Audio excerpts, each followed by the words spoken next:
We'll start with one of the key dates in the entire Washington Quarter series. That's the 1932 Washington Quarter. This was part of the very first year Washington Quarters were minted, and only about 400,000 of these things were made through the San Francisco Mint, which is the one we're talking about. That's an extremely low number for a modern coin. Now, of course, this thing is approaching 100 years old, so they're not found in pocket change pretty regularly, but they do crop up here and there in coin roll hunts, and you can find them cherry picking through local stores as well as in old collections. Most of these were released straight into circulation, and many were lost, damaged, or spent decades in those old dusty coin jars in the corner. That's what makes mint state examples extremely rare. A certified MS-66 sold for $89,000, but that was almost 25 years ago. Now, skipping forward, in the 2010s, one sold for almost double that. There was another instance where one sold through Bowers and Morena for over $140,000.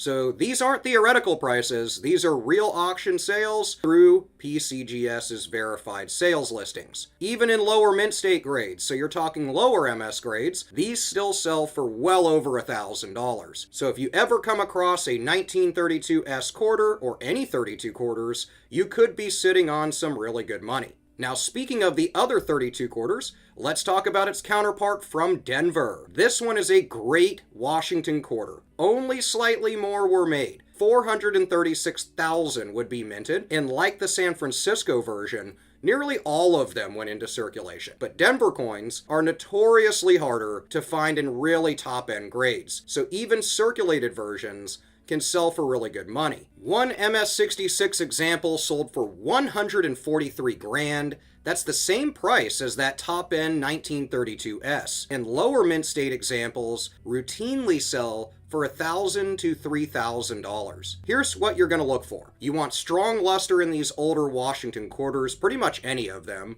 but specifically these 1932s. You'll want full detail in Washington's hair and the eagle's feathers on the reverse, and minimal bag marks. Anything certified at MS-61 or higher is going to be really good money. So yes, the first year of Washington quarters can produce six-figure coins. In normal though, you can definitely sell these for 10 to 20 bucks in even good circulated, ungraded condition. The next one on the list is the 1949D, so we're jumping ahead a little bit, about a decade and a half into the future. The 1949D quarter doesn't usually get a lot of attention, and I think that's a huge mistake. While it isn't rare in terms of mintage with over 10 million of them pumped out, high-grade survivors are really hard to come by. Now, of course, when you're getting up to like PCGS MS-67 or higher, of course the coin is going to sell for like what it did, $43,000. Other coins in even higher grades, closer to pristine condition, have sold for more and around the same price. Now, this isn't some obscure era or rarity or variety. It's one of those really hard to find in good condition quarters. But you're probably saying, well, mine's not going to come back as MS-67. Even in below MS grades, you can see these sell in upwards of $500 or more dollars,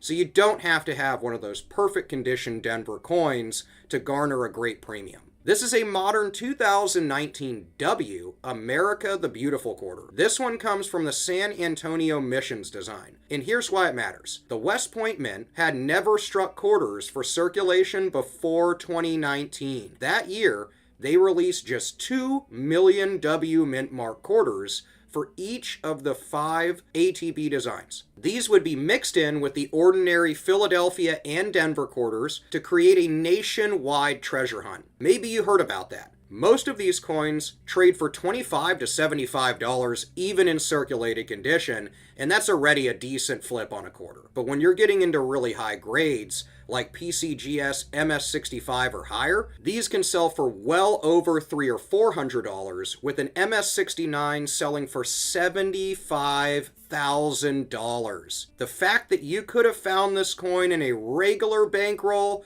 makes it one of the most exciting things ever, and people are still finding them today. The 2009 Virgin Islands quarter.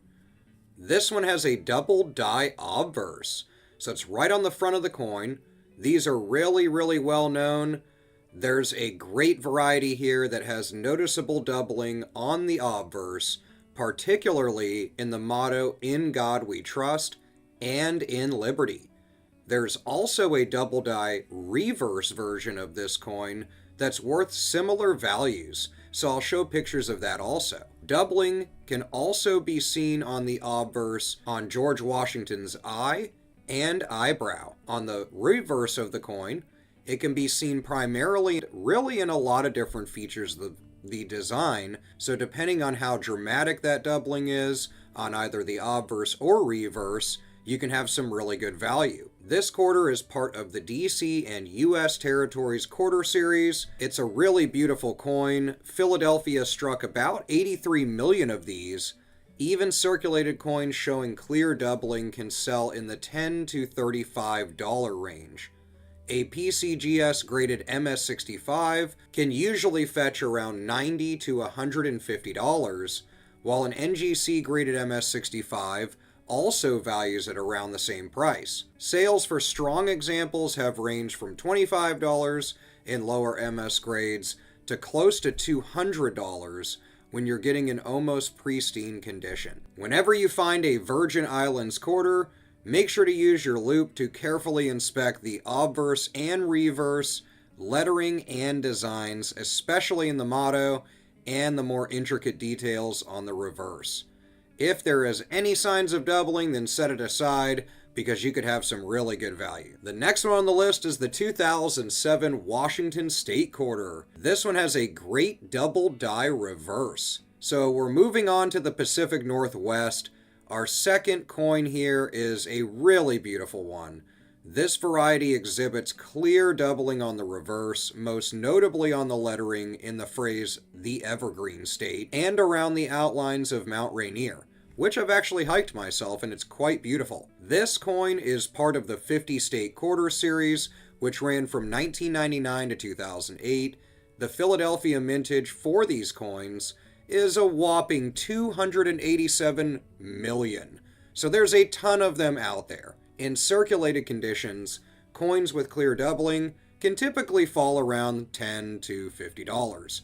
When sharp and bold, prices reach way higher. A PCGS graded MS65 sold for around $150, with NGC versions of this coin in similar grades being valued about the same, maybe a little bit higher. Stronger examples have sold for around $30 in lower MS grades like 60 to 64, but when you're getting closer to pristine condition, these can sell in upwards of $500. Every Washington State quarter that you check deserves a quick look at primarily the state motto and Mount Rainier. If it shows any sort of doubling, set it aside. The next coin on the list is the 2006 South Dakota Quarter. This one has a double die on the obverse. So these are really, really great. They take us to the Great Plains for the 2006 Dakota Quarter, and these double die obverses are really, really great on a really beautiful quarter. This variety shows doubling on the obverse, primarily affecting the motto "In God We Trust," the word "Liberty," and subtle features like George Washington's portrait. This coin is also part of the 50 State Quarter series that ran from those same years of 99 to 08. The Philadelphia mintage for these is another huge number at 261 million. Now in circulated grades, these run around $8 to $25 or $30, but bold doubling brings their grade generally up to the mid-MS grades, and when slabbed that way, they can go for close to $100 from both PCGS and NGC. Sales for stronger examples, though, can reach in upwards of $180 to $200. So keep an eye out for subtle raised lines in the obverse lettering, especially if the coin looks unusually sharp for wear. The next one is the 2007D Utah Quarter. Now we're back on the reverse of the coin with a double die. This is another one of those great quarters. We're moving further west here to the great state of Utah. The doubling on the reverse of this coin is really noticeable. It's noticeable in the lettering of the phrase Crossroads of the West. This quarter is also part of that State Quarter series, which I absolutely love. The Denver mintage for these is well over 264 million, so there's a ton of those out there as well. In circulated grades, values are usually around $10, but can go around $40. A PCGS graded MS65, though, can value well over $100 along with NGC examples. So strong examples that have really good doubling have sold for well over $400 though. So whenever you pick up a Utah quarter, spend a few extra seconds on it, look at the reverse letters and details. If they look doubled, if they look blurry, bust out that loop, plug in that USB scope, and take a closer look. 2004 Florida quarter. This one has a great double die reverse as well, and we're heading south to the Sunshine State for this one. So it features a double die reverse. This variety shows doubling on really most parts of the back of the coin, particularly on the lettering Gateway to Discovery in that phrase, and the sails of the Spanish galleon. This coin is also part of the State Quarter series, and it had a vintage of around 260 million. Circulated examples usually sell for anywhere between $10 and $30 or $40. Now PCGS or NGC graded examples in the realm of MS63 or higher can sell for well over $100, with really high grade examples and prominent doubling on them selling for close to $300 or $400. So always examine the state motto and the details of the galleon's sails and rigging for clear evidence of doubling on these. They are really great to add to any error collection. 1983 P Washington quarter with a double die reverse or DDR error. This is a well-known and sought-after error that has been found by countless collectors searching through their change or through coin rolls. It originates from the Philadelphia Mint, which means it won't have a mint mark. So how to identify this thing? With a loupe or some sort of magnifying glass, examine the reverse side or back of the coin, specifically the motto E Pluribus Unum above the eagle. Often the word quarter in quarter dollar also will show doubling. Look for clear, distinct doubling on any of these letters. The doubling should appear as a separate, slightly offset outline or ghosting of the letters, not just wear and not just a blurry looking strike. The stronger the doubling, the more valuable your coin might be. So why is it valuable? This is a legitimate and identifiable double die error from a common year, making it an accessible yet rewarding find for a lot of different people. These can have a really wide range of values. Circulated, where they're fine to very fine, with clear doubling though, can value between $20 and upwards of $75. This depends of course on the clarity of the doubling. Uncirculated versions like MS60 through 64 can sell easily from $100 to $300, with high-grade examples in MS65 or higher selling for close to $1,000 sometimes. The next coin is the 2006 P Colorado quarter. This one has a die-cut reverse. So this one is a distinctive and often dramatic error that can be found on many modern quarters, but we'll focus on a specific known example, which is the 2006 P Colorado quarter with a die cut on the reverse. So what is a cut? A cut is a type of die break where a piece of the minting die breaks off, usually toward the rim, leaving a raised, unengraved blob of metal on the coin. So how do you identify these? On the reverse of the 2006 P Colorado quarter, you'll want to look for a prominent raised lump of metal extending from the rim. This is typically on the upper left side, potentially obscuring parts of the mountain or the lettering. This isn't just a scratch or damage, it's a solid raised piece of metal that looks like a blob. So if you have a scratch or damage-like zone, this is not going to be an error. Smaller die chips might also be present, but we're looking for a significant cut that's connected to the rim in most cases. Now, why is it valuable? Cuds are a direct result of damaged dies. So they're highly collectible mint errors.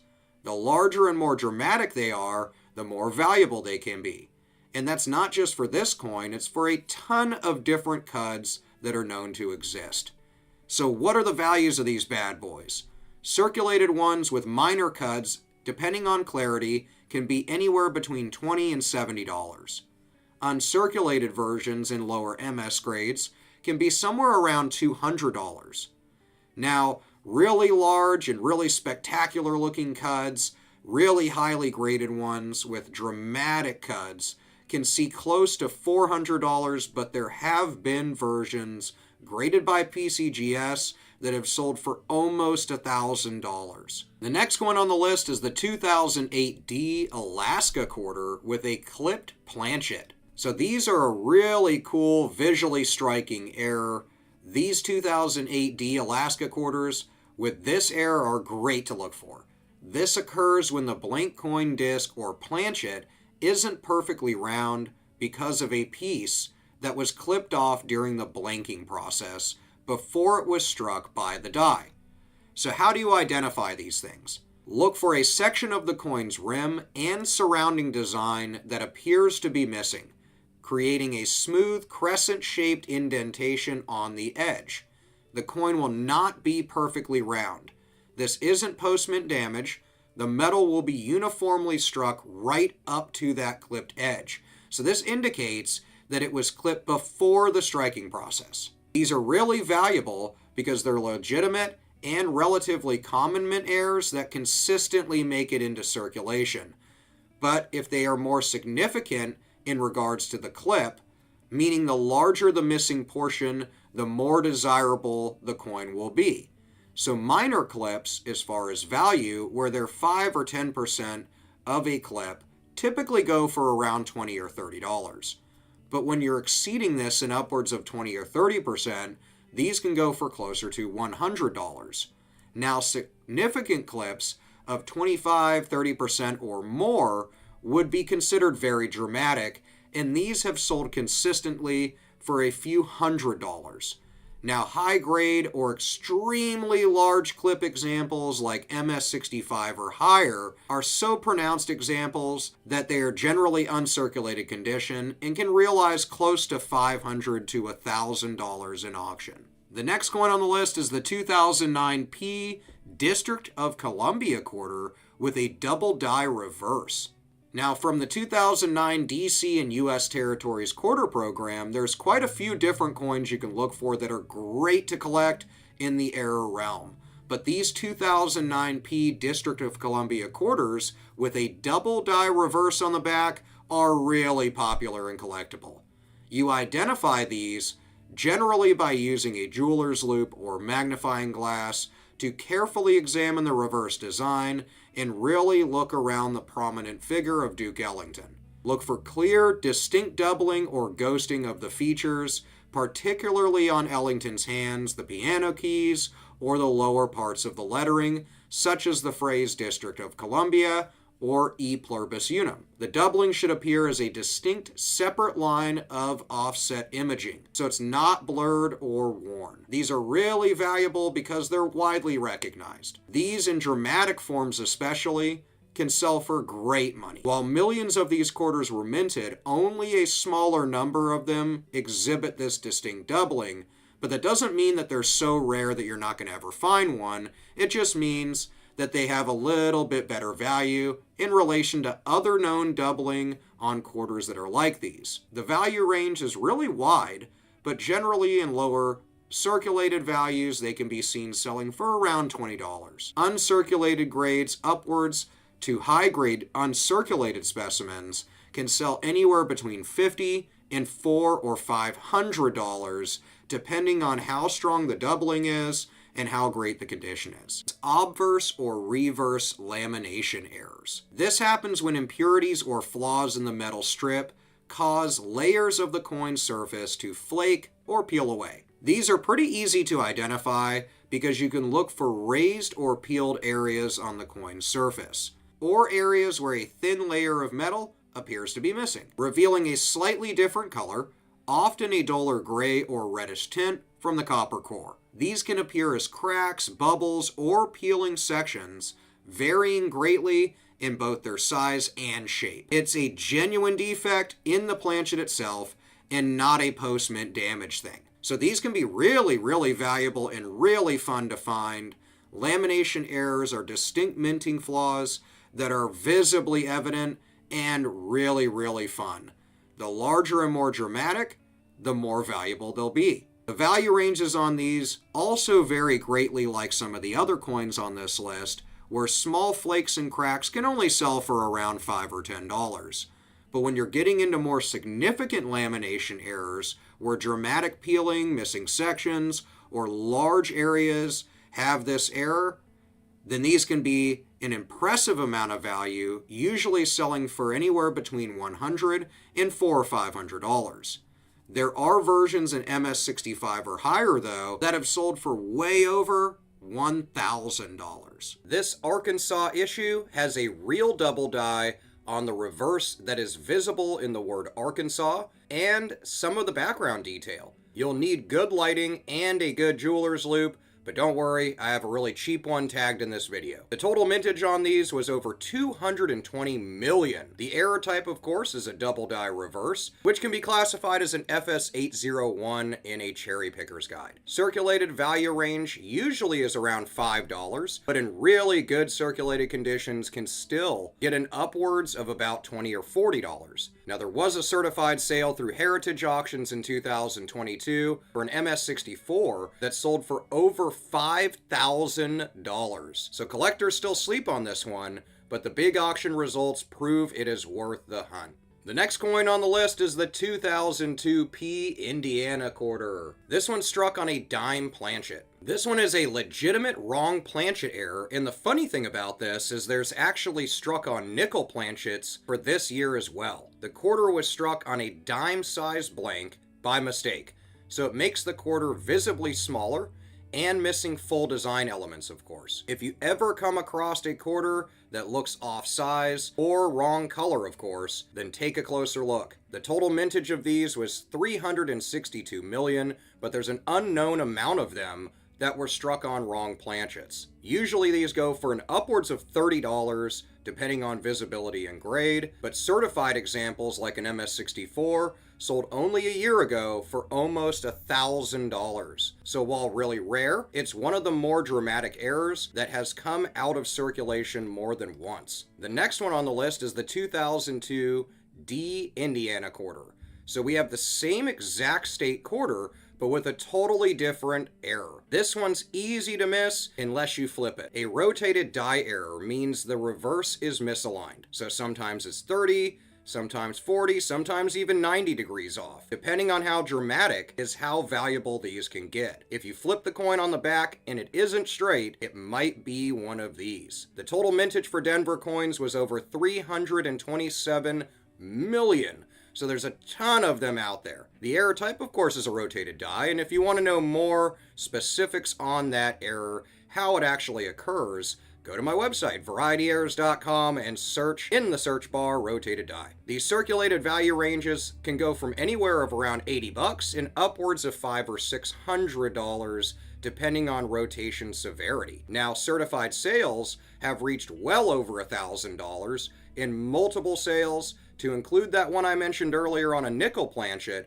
which sold for over $2,000. So these can get really, really expensive. And some of these, depending on the rotation, can get really, really valuable, with one that sold in 2023 for over $2,000. The next one on the list is the 2023 P Bessie Coleman Quarter. Now this one has a really great die chip on it. This newer coin from the American Women's Quarter series, which is beloved, has an early stage die chip on the wing of Bessie Coleman's plane. It looks like a raised blob or extra piece of metal and is already popular, especially with roll collectors. Roll hunters love this coin because it's come up a lot of times in circulation. The ranges of value can be pretty all over the place, but the total mintage for Philadelphia coins was 317 million. The circulated value range is usually around $4 to $10. Some can get in upwards of $25, depending on the strength of that die chip. Now, a certified MS-66 sold for $150 only a couple of years ago. So this one's modern, it's fun, and still showing up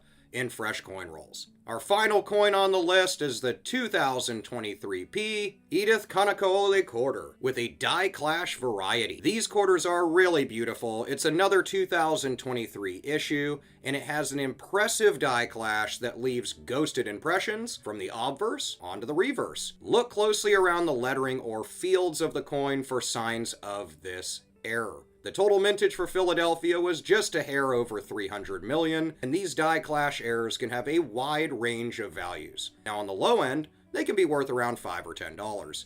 But if you have a really quality condition one, like an MS-60 or higher, these can sell for over $100 to $200. As more 2023 quarters circulate, this is one of the few with verified error premiums, so keep an eye out for it. If you found any cool quarters lately, especially from the New Women's series or any of the specialty sets, definitely drop a comment, let us know what you're finding, and don't forget to check out my website, VarietyErrors.com, for free guides and links and prices. Thanks for watching, and happy coin hunting!